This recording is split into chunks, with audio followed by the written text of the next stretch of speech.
The rain battered the window of my fifth-floor walk-up in Chicago's Edgewater neighborhood, each drop a reminder of the eviction notice taped to my door. I was 27, broke, and staring at a life unraveling faster than I could stitch it back together. My name is Eli Carter, and I'd come to this city chasing dreams of being a playwright, only to find myself drowning in debt and desperation. The notice gave me 3 days. 3 days to come up with $1, $200 for 2 months' rent, or lose the only place I'd called home since leaving Iowa. I'd already sold my guitar, pawned my laptop, and begged for shifts at the diner where I worked. But tips from serving greasy eggs to hungover college kids weren't cutting it. That's when I looked across the hall to apartment 5B, where my landlord, Julian Navarro, lived. Julian was 29, a sculptor with hands that seemed to carve stories out of stone. He had deep brown eyes, a faint scar above his left eyebrow, and a quiet intensity that made my stomach flip every time we passed in the hallway. He wasn't just my landlord. He was the kind of man who could make you feel seen in a city that often looked right through you. I'd noticed the way he lingered when we talked, the way his smile softened when I rambled about my place. But I was straighter, so I'd told myself my whole life. Labels were easier than questions. That night, I knocked on his door, my heart pounding like the rain outside. When he opened it, wearing a faded flannel and holding a mug of tea, I blurted out the only plan I had left. "Julian, I can't pay the rent, but maybe we could work something out." My voice shook, and I hated how it sounded transactional, desperate. His eyes widened, searching mine, but he didn't slam the door. Instead, he stepped aside and said, "Come in, Eli. Let's talk." We sat on his worn leather couch, the air thick with the scent of cedar and paint. His apartment was a chaos of half-finished sculptures, sketches pinned to the walls, and books stacked like small towers. I told him everything, me maxed-out credit cards, my dead-end job, my fear of ending up on the street. He listened, his gaze steady, never judging. When I finally said, "I'd do anything to stay," the words hung between us like a dare. "Anything?" he asked, his voice low, not accusing but curious. I nodded, my face burning. I wasn't sure what I was offering, only that I was out of options. He leaned closer, his breath warm against my cheek, and whispered, "Eli, I don't want you to do this because you have to." But I kissed him anyway, my hands trembling as they found his shoulders. It wasn't just about the rent, not entirely. There was something in the way he looked at me, like I was more than my failures. That night, I stayed. It was clumsy, raw, and nothing like I'd expected. I'd never been with a man before, but with Julian, it felt less like crossing a line and more like stepping into something true. When I woke up in his bed, the eviction notice felt like a distant threat. But as the morning light spilled through his window, I wondered, was this just a deal? Or had I stumbled into something I couldn't walk away from? The next week was a blur of stolen glances and unspoken questions. Julian didn't bring up the rent, and I didn't either. Instead, he started leaving coffee on my counter when he came to fix a leaky faucet, or he'd slip a note under my door with a line from a poem he thought I'd like. I started to notice the way his laugh crinkled his eyes, the way he hummed jazz while chiseling stone. I was falling, and it terrified me. But the world doesn't pause for new feelings. At the diner, my manager, Carla, a tough-talking woman in her 50s, noticed my distraction. "Eli, you're spilling coffee and smiling like an idiot. What's going on?" she asked, wiping down the counter. I shrugged, but my face gave me away. She raised an eyebrow. "Whoever it is, don't let it mess with your head. You've got enough trouble." Trouble found me soon enough. One night, I came home to find a new notice on my door. Julian hadn't canceled the eviction. My stomach dropped. Had I misread everything? Was I just a fool who'd traded his dignity for a few nights of warmth? I marched to his apartment, ready to confront him. But when he opened the door, his face was pale, his hands shaking. Eli, it's not what you think, he said, pulling me inside.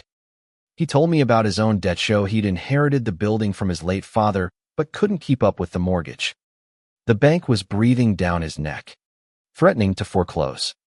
I didn't want to pressure you, he said, his voice breaking. I thought, maybe we could figure this out together. I wanted to be angry, but his honesty disarmed me. We were both trapped, both fighting to hold on to what little we had. That night, we didn't sleep together. Instead, we stayed up, plotting like co-conspirators. I suggested renting out the empty units on Airbnb to cover the mortgage, and Julian offered to sell some of his sculptures to local galleries. It was a long shot, but it felt like a partnership, not a transaction. As dawn broke, he took my hand and said, Eli, this isn't just about the building. I want you here, with me. The plan worked, but not without chaos. We turned the vacant apartments into quirky, art-filled rentals, marketing them as Chicago's hidden gems.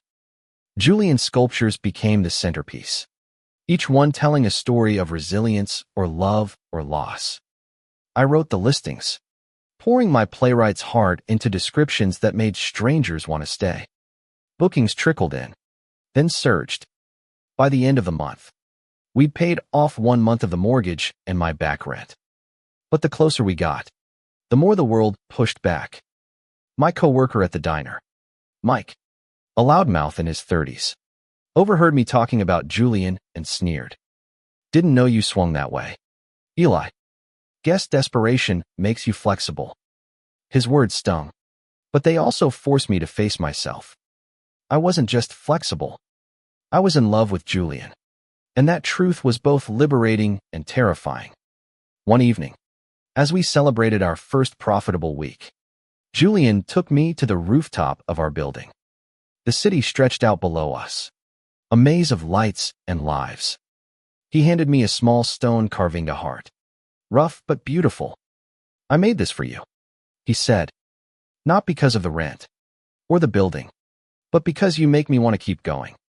I kissed him under the fading sun, my fears melting into the warmth of his arms. But the bank wasn't done with us.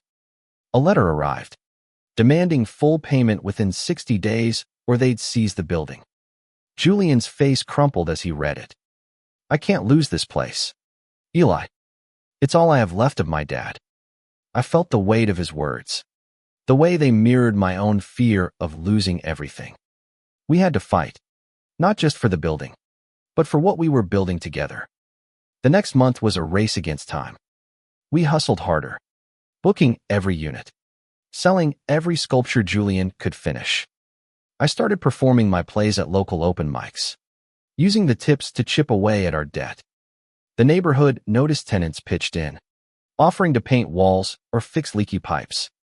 Even Carla showed up with a tray of her famous lasagna, muttering, "You kids are crazy, but I'm rooting for you." But the real battle was inside me. I'd never told anyone I was in love with a man, not my parents, not my friends back in Iowa. When I finally called my mom, her silence on the other end was louder than words. "Eli, are you sure?" she asked, her voice tight. I wasn't sure about much, but I was sure about Julian. I told her about his kindness, his art, the way he made me feel like I could be more than my mistakes. She didn't understand. Not yet, but she promised to try. One night, Julian and I sat on his couch, exhausted but hopeful. The bank had extended our deadline by 30 days, thanks to a partial payment. "We're close, Eli," he said, his hand resting on mine. "But even if we lose this place, I won't lose you." His words hit me like a wave.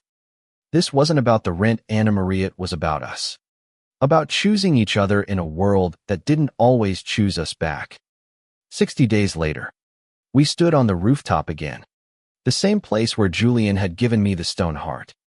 The bank had accepted our final payment, cobbled together from rentals, art sales, and a small loan from Carla, who'd become our fiercest ally. The building was safe, and so were we. I looked at Julian, his face lit by the city's glow. and realized we'd built more than a home, we'd built a life. I wasn't the same Eli who'd knocked on his door, desperate and unsure.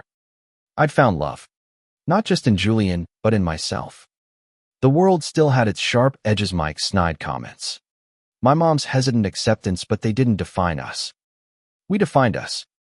As Julian pulled me close, whispering, "We did it," I knew this was only the beginning. Love wasn't a transaction. It was a promise, one we'd keep fighting for, together.